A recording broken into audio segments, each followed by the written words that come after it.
자, 문제풀이 둘째 시간입니다. 자, 여러분 12번부터 읽기입니다. 18번까지 읽기에 대해서 이제 가장 많은 문제가 출제되죠. 그러니까 읽기는 우리가 흔히 독해라고 하지만 사신문항 가운데 주관식 한 문항입니다. 자, 지금 제가 이제 문학까지 섞여 있어요. 문학은 시문제를 한번 예시로 내어봤습니다. 자, 12번부터 한번 보겠습니다. 자, 우리가 읽기의 텍스트는 굉장히 많죠. 안내문도 있겠거니와 또는 예술, 다음에 또 사회, 경제, 과학, 기술 이런 여러 분야의 통합교과적인 양상을 지문으로 갖다 연결하고 이에 대한 사실적 이해, 다음에 추론적 이해, 비판적 이해, 창의적 생성 등을 묻습니다. 자, 여러분 12번 광고문입니다. 12번 지문의 유형은 광고문인데요. 광고 지문을 보고 이건 뭐다? 문제 유형은 추론하라. 추론할 수 없는 것. 추론적 이해죠. 자, 제목이 나왔네요. 2004년 환경부 선정 우수 환경도서. 자, 성격이 이미 나왔죠. 환경 관련 도서다. 자, 질문 볼까요? 소비사회를 넘어서기 위한 인간의 자발적 실천 노력. 자, 자발적 실천 노력에 선택지 보시면 1번에 이 글은 저자가 실제 경험한 내용이다. 이와 통하죠. 소비 문명 때문에 우리는 얼마나 소중한 것들을 잃고 있는가. 편리한 문명의 억압으로부터 자유로울 수 있는 사회를 만들 수 있을까? 편리한 문명의 억압으로부터 자유로운 사회, 이를 추구하고자 지금 화제를 제시하고 있죠. 일상의 불편을 즐기는 작은 실천, 불편을 즐긴다. 환경 문제를 위해서. 자, 작은 실천, 우리 삶은 오히려 얼마나 풍요로워질 수 있을까라고 광고 지문이 나왔고요. 자, 1번 이 책은 저자가 실제 경험한 내용 얘기 드렸습니다. 2번 이 책은 서점의 경제 경영 코너는 거리가 멀죠. 오히려 환경 관련이니까 아무래도 소비 문명, 환경 관련 소비 문명의 문제점 하면은 인문과학 서적이나 또 내지는 에세이, 수필류 이런 쪽에 가 있으면 좋을 듯 합니다. 자, 2번이 답이고요. 3번에 이 책의 저자는 현대 문명의 세례를 거부한 삶. 그렇죠. 취지가 그러니까 이 책은 불편한 삶이 오히려 행복하다. 마지막에 나와 있죠. 문장에. 다음에 5번 이 책은 소비 사회의 문제. 그러니까 소비 문명의 문제점을 제목에 환경도서라고 나와 있으니까 환경 문제로 이렇게 이어질 수 있는 그와 같은 내용일 것이다라고 추론하는 것은 적절합니다. 자, 13에서 15번 한번 볼까요? 자, 13에서 15번 지문이 세 문항이 나왔죠. 지문이 그렇게 길지도 않는데 이 부분은 짐멜이라는 사람의 유행에 관한 얘기. 화제가 유행이에요. 유행은 어떻게 발생하는가? 한마디로 쭉 보셨으면 유행의 원인, 이 원인을 사회심리학적으로 접근하고 있습니다. 사회심리적으로 접근하고 있다. 예, 그래서 가장 핵심을 가보면은 하류층과 상류층에서 하류층은 상류층을 모방하려 하고 그런 데서 유행이 비롯되고 상류층은 또한 이 하류층과의 차별화 이런 얘기가 있죠. 모방과 차별화에서 빚어지는 아주 다원적인 현상을 바로 유행이다라고 진멜이란 학자의 그와 같은 뭡니까? 견해를 소개하고 있는 글입니다. 문제부터 먼저 볼까요? 13번 윗글의 제목 주제와 상관 있게 연결하면 좋을 테고 14번 문맥상 기억에 들어갈 사례입니다. 그 기억은 마지막에 나왔죠. 그죠? 구체적 사례에 적용하는 무엇입니까? 13번엔 그러니까 중심 내용의 파악, 제목해서 굳이 장문으로까지 얘기하지 않더라도 사실적 이해고 14번은 구체적 상황에 적용하는 추론적 얘기입니다. 추론에 관련된 얘기. 그 다음에 15번은 윗글을 보고 읽고 보인 반응이니까 비판적 이해겠죠. 그래서 세 문항 모두가 사실 추론 비판에서 골고루 문제 유형이 접목되어 있습니다. 자, 일단 지문 한번 보면은 진밀에 따르면 유행이란 원천적으로 인간의 이율배반적인 욕구에서 비롯된다. 유행의 원인입니다. 심리적 원인. 이율배반이라고 하면은 어떤 두 가지 명제가 나란히 같은 동일한 글에서 주장되다 이런 얘기죠. 두 가지 명제가 나란히 주장됨. 그래서 이율배반적인 욕구의 용어 정의가 나옵니다. 우리들 자신이 다른 사람들과 동일하게 행동하기를 원하면서도 이러면 모방되겠죠. 또 한편으로는 결코 다른 사람들과 똑같이 행동하기를 싫어하는 경향은 바로 차별화 이렇게 됩니다. 을 뜻한다. 그러니까 여기 나오는 이율배반적인 욕구란 심리적 기제의 정의가 나옵니다. 그 다음 우리들은 둘째 단락입니다. 다른 사람들이 값비싼 상품을 사용하는 것을 보면 이들이 뒤질까봐 그들이 사용하는 상품과 같은 상품을 구입하게 되는데 특히 하류층이 상류층을 중류층은 상류층을 모방하게 된다는 일종의 선전 편성 효과 이게 바로 모방의 심리에서 비롯된다. 그에 해당하고 그러나 유행이란 반드시 하향식으로만 작용하는 것은 아니라 이른바 경멸 효과는 뭐겠습니까? 바로 상류층이 자기들의 입은 옷이나 내지는 이런 유행을 따라오는 것을 차별화하려는 태도를 경멸 효과라 그랬어요.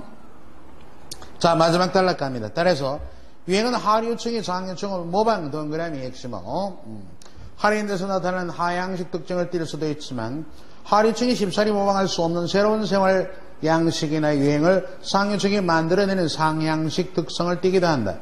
다시 말하면 이라는 접속의 성격은 좀 더 세밀하게 구체적으로 얘기해 주죠.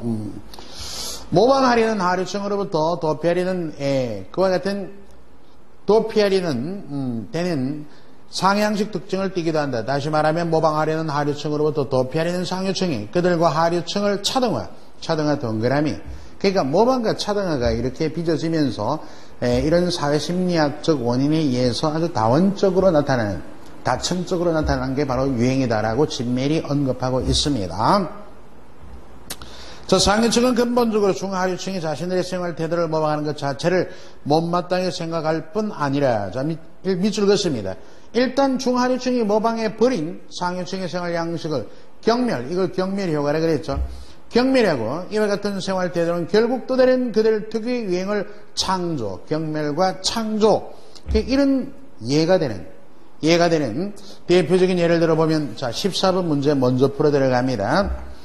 1번 청바지에 원료가 되는 진은 원래 마차의 덮개였으나 1840년 50년대 미국 서부에서 금을 채취하는 노동자들이 옷의 재료로 사용하기 시작해 이제는 전 세계인들이 즐겨 입는 어유가 되었다는 적절한 예시가 아니죠.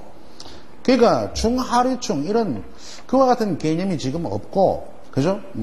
이게 이제 포장마차의 천으로 사용되던 용도를 이북으로 변화시켜가지고, 이북으로 이렇게 재질의 어떤 사용 용도를 바꿔가지고 전 세계적으로 널리 펼쳐지게 된 그와 같은 예에 해당하죠. 2번 갑니다. 19세기 유럽에서 중하류 계층은 원래 보리빵을 즐겨 먹고 상위 계층은 밀가루로 만든 흰 빵을 애용하였으나 중하류층도 이제 모방에 의해서 흰빵을 먹게 되자 상위계층은 이런 데서 뭡니까? 경멸효과와 차별화 연결되어서 다시 보리빵을 즐겨 먹게 되었다는 것이 적절한 예입니다. 여러분 우리나라도 비슷한 경험이 있죠. 옛날에 보릿고개 해가지고 아주 춘공기가 있었습니다. 이럴 때 쌀이 미국이 부족하니까 보리로 풀떼죽을 끓여 먹기도 하고 그 보리밥 하면은 우리가 보통 가난한 사람이 먹는 음식으로 알려져 있었죠. 왜? 쌀이 귀할 때였으니까. 그래서 이러다가 이제 점점 어떻습니까? 생활이나 경제가 훨씬 나아지니까 우리 하층민들도 쌀밥을 먹게 됐어요. 미국을 주식을 한 쌀밥을 먹게 되다 보니까 어떻습니까? 바로 이 보리밥의 밀리가 되고 그러니까 상류층이 쌀밥이란 유행을 그들과 같이 하류층이 먹으니까 이걸 차별화시키기 위해서 보리밥을 또 선호하게 되는. 그래서 요즘은 보리쌀을 섞어 먹는 게 유행이지 않습니까? 이런 것도 아마 적절한 예가 될 겁니다. 2번이 답입니다. 나머지 것들은 한번 꼼꼼하게 연결해 보시고요. 13번 갑니다. 이 글의 제목 말씀드렸듯이 유행의 원인을 상류층, 하류층이 맺고 있는 사회적인 양상, 그러니까 중류층이 상류층을 모방, 하류층이 상류층을 모방, 뭐 이런 식으로 얘기해 모방, 차등하는 심리적 요소를 통해서 분석한 진멸의 이론을 소개하고 있습니다. 그러면 답이 5번이겠죠. 유행의 사회심리학적 원인이 톡 꼬집은 정답입니다. 그런데 1번 진멸사회계 방법론 하면은 이것은 굉장히 전반적인 얘기죠. 그러니까 지나치게 이걸과는 포괄적이면서 구체적이지 못합니다. 그래서 1번을 예를 들어서 오답으로 내린 친구들은 좀 더 지문의 정확한 이해와 그리고 거기서 말하는 바들의 구체적인 해석을 내릴 필요가 있네요. 5번이 답입니다. 자, 15번 볼까요? 여러분 15번 보시게 되면 위글을 읽고 보인 반응으로, 이 반응은 비판적이죠. 종합적 사고입니다. 말하자면 독자 우회, 그러니까 필자가 말하고자 하는 이 진멸의 이론에 대한 해석을 정확하게 우리가 독해를 하고 나서 그리고 독자인 수험생, 독자의 입장에서 한번 접근해 보는 것이에요. 1번 인간의 선전 편성 효과를 이해하면 유행의 코드를 잘 따라할 수 있겠군. 글쎄요. 결코 도달할 수 없는 상류층을 모방하는 하류층의 심리는 참으로 이율배반적이군. 이때 이율배반적인 욕구란 이런 의미가 아니죠. 자, 한번 유행이란 모방과 차등하는 상반된 계층의 상반된 계층은 뭐 하류층, 상류층 이러죠. 이율배반적인 모방, 차등화, 이 두 개의 심리가 동시에 사람마다 작용해요. 그러니까 자기보다 나은 사람들을 모방하려는 욕구, 그리고 자기가 그게 모방이 되면은 자기를 따르는 사람들과의 차등화, 이런 두 개의 명제가 동시에 주장되는 게 이율배반적인 욕구 아니겠습니까? 거기서 빚어지는 다층적 현상이다 보는 게 옳죠. 정답이 3번입니다. 자, 독해 뭐 어땠습니까? 여러분들 그렇게 어렵지만은 않죠. 이렇게 지문을 하나 날려놓고 여러분 굉장히 사실적 이해라든가 아니면 추론적 이해, 비판적 이해로 다양하게 물어갑니다.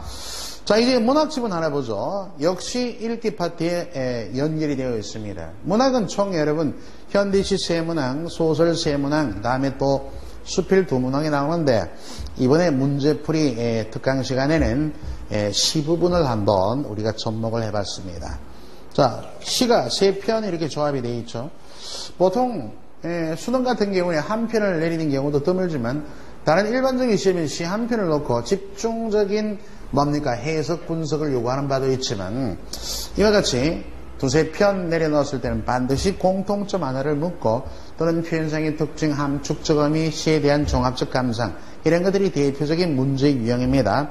자, 문제 유형부터 지금 보면은 16번 가나의 표현상 공통점 물었죠. 가와 나시. 그리고 기억 미음에서 함축적 의미 17번은 함축적 의미가 다른 하나 고르기. 18번은 보기는 다를 편지 형식으로 그러니까 이게 다른 갈래의 적용 이런 문제 유형이라 볼 수도 있는데 이 시는 함축적이라는 말은 굉장히 간결하게 짧게 끝남으로써 많은 내용을 속으로 담고 있단 말이에요. 많이 생략되고 압축된 문학입니다. 그랬을 때 편집거리 양상으로 풀어서서 이 시의 내용을 보다도 정확하고 인지적으로 해석할 수 있는 능력이 있는가 이런 얘기입니다. 시의 감상, 이해를 올바르게 했는가 하는 문제이기도 하죠.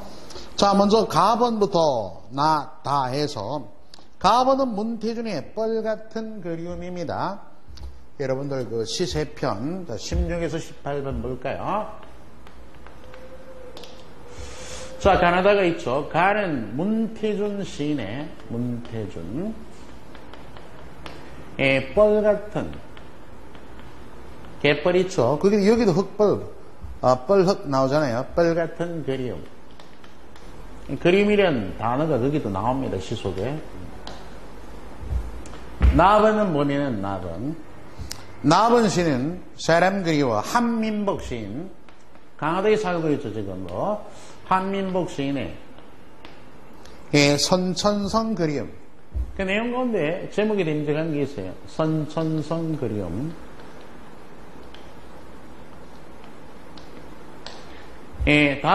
답은 시는 여러분 많이 알려져 있죠. 29입니까? 요절한 천재 시인이 있죠. 기형도의 빈집. 수능에도 한번 나왔죠. 기형도 시인의 빈집이다. 자, 이렇게 세 작품이 연결이 되고 있습니다. 한번 보실까요, 같이? 시는요, 길지 않기 때문에 여러분들이 1차적으로 한번 이렇게 읽어보는 게 중요합니다. 주제가 어떠고 작가가 누구, 제목이 뭐고 이런 부대적인 요소를 알기보다도 시는 시답게 그냥 감상하면서 이렇게 접근하는 게 제 1차적인 순서인데요. 그러한 방법적으로 시에 대한 이해력이 공력이 어느 정도 다진 사람은 시에 대한 해석을 원활하게 해나갈 수 있습니다. 그냥 부대적인 주제가 무엇이고 표현성의 특징이 어떤 것이고 이런 것을 외듯이 공부한 사람은 시를 보면은 어떻게 접근해야 할지 몰라요. 왜? 시는 언어에 가장 민감하기 때문에 함축성, 그러니까 핵심 시어나 그리고 중요 시어의 뜻을 안으로 갈무리하고 있기 때문에 그 함축적 의미 찾는 것이 어려워지기 때문이죠. 결입되는 것은 당신이 조개처럼 아주 천천히 뻘흙을 토해내고 있다는 말. 결입되는 것은 당신이 언젠가 돌로 풀을 눌러 놓았다는 얘기. 그 풀들이 돌을 슬쩍슬쩍 밀어 올리고 있다는 얘기. 풀들이 물컹물컹 자라나고 있다는 얘기. 불과 사행밖에 아니죠. 여기 조개와 풀, 그죠? 가버는 조개와 풀이란 자연물을 통해서 그리움이 이렇게 생성된다. 조개, 뻘. 조개와 지금 보니까 풀이죠, 풀. 풀이란 요소를 통해서 보니까 그리움이 어쩔 수 없는 감정임을 드러내고 있죠. 조개와 풀. 조개가 뻘흙을 뿜어내고 풀이 이제 돌을 눌러 놓아도 뭐 억압을 한다든가 아니면 그 감정을 억누르려 해도 돌을 비집고 풀이 돋아오듯이 그러니까 자연에 비유하고 있습니다. 그러니까 이게 뻘 같은 그리움은 곧 그리움은 어쩔 수 없는 감정, 어쩌지 못한 그리움을 표상하고 있는 것입니다. 자, 다음 나번 볼까요? 한민복의 선천성 그리움. 이 한민복 시인은 강화도의 홀로 어머님과 함께 사시는데 여러분들 잘 알려진 긍정적인 밥 있죠? 4시가 한 편이면 3만 원인데 뭐 쌀이 대박이다라는 식으로 그런 작품 한번 보신 적이 있죠? 사람 그리워 당신을 품에 안았더니 당신의 심장은 나의 오른쪽 가슴에서 뛰고 끝내 심장을 포기할 수 없는, 그러니까 사람이 그리워 여러분도 사랑하는 사람이 있죠. 근데 마음속으로 생각해둔 그런 바와 막상 그 사람하고 만남을 지속해 보니까 완전히 자기가 바라던 사람이 아닐 수도 있어요. 사람들은 누구나 저마다 가슴속에 이상향을 품고 살아갑니다. 설령 결혼을 했더라도 지금 여친 남친이 있다 하더라도 완벽한 그 이상향에 100% 부합하는 사람은 거의 없죠. 그걸 생각해 보면 이해가 될 거예요. 그래서 두 사람이 완전히 합쳐질 수 없다는 데서 어쩌면은 그 100%의 이상향이 있다면은 만족이 되니까 어떻습니까? 그리움이란 약간의 만족의 결핍에서 빚어지는 그리움이란 시는 지금 그렇게 생각합니다. 없을 수도 있겠죠. 사람들은 완벽하지 못하기 때문에, 완전하지 못하기 때문에 어때요? 바로 그에 대한 그리움이 있지 않을까. 그리움의 생성 원인을 두 사람이 완벽하게 합쳐질 수 없다는 데서 출발하고 있습니다. 그런 인식에서 우리의 선천성 그리움이요, 하늘과 땅 사이의 그 거리감, 날아오르는 셋대 그리움, 내리치는 번개, 하늘과 땅 사이에 그 간극을 두면서 결국엔 하늘과 땅은 어떻습니까? 바로 수평적이지 않습니까? 물론 마지막에 가서 만난 그런 것도 있긴 하겠지만 하늘과 땅의 그 편차처럼 어때요? 항상 완전히 합쳐질 수 없기 때문에 그 속에 날아든 새와 번개가 바로 선천적인 그림이 아니냐 해서 여기는 셋대와 번개를 통해서 어떻습니까? 바로 그리움을 얘기하고 있습니다. 그죠? 이 두 작품의 공통점은 뭐예요? 자연물의 자기의 정서, 감정을 비유하여 표현하고 있다. 이렇게 연결이 닿죠. 자, 답은 뭘까요? 답은 뭔가 이제 절망하고 사랑의 상실감 같은 느낌이 됩니다.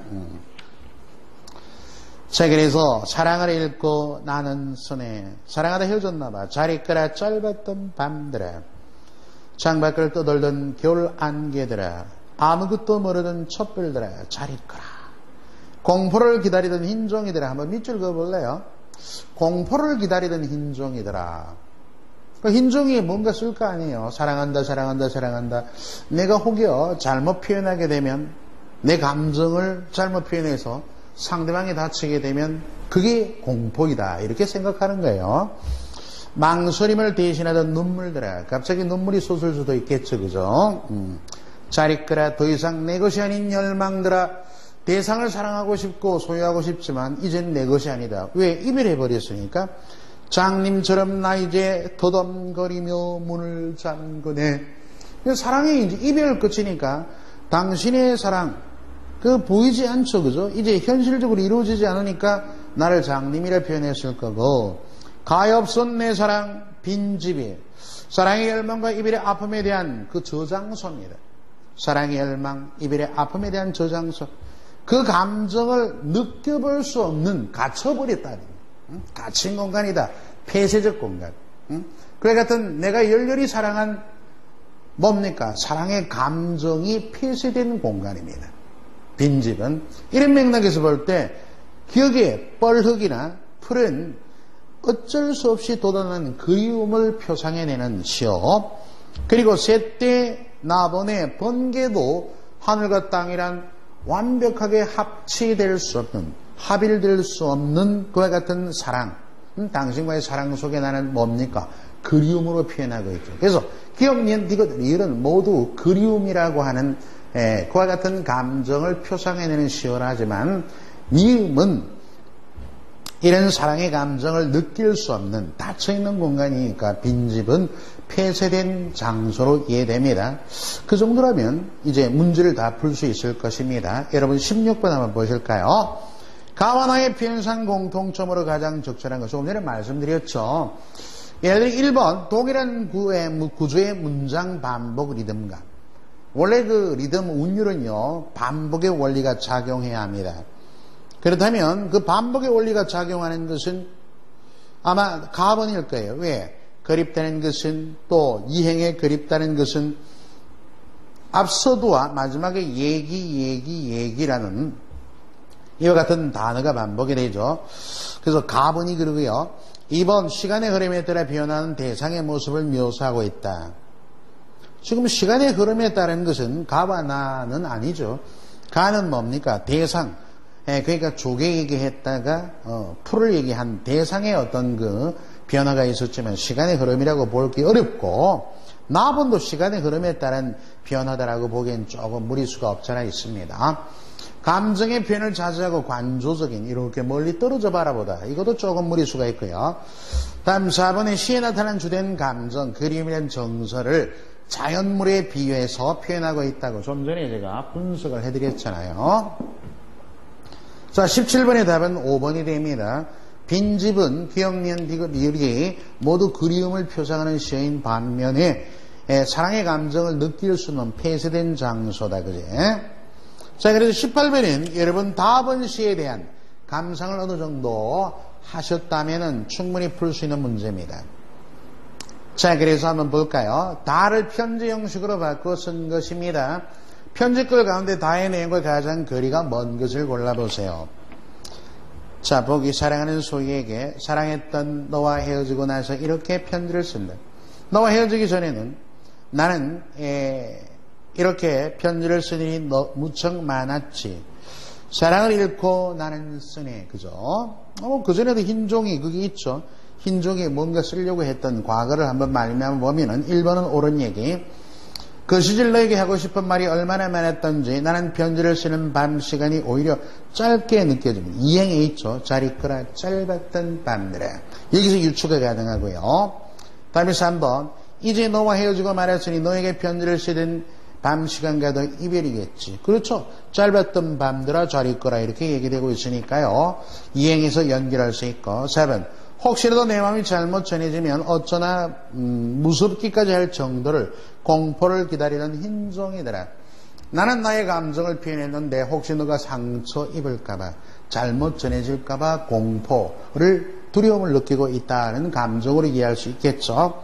다음에 5번 내가 언제라도 돌아올 수 있도록 내 마음속에 너를 위해 빈집을 남겨둘 거야. 여러분 그 기형도의 시의 다번시에서 빈집은 사랑의 감정을 느낄 수 없는 닫힌 폐쇄된 공간입니다. 그래서 다시 돌아와 주기 재회하기를 호소하는 이런 내용은 없습니다. 그래서 이렇게 해석하면 잘못됐죠. 5번이 정답입니다.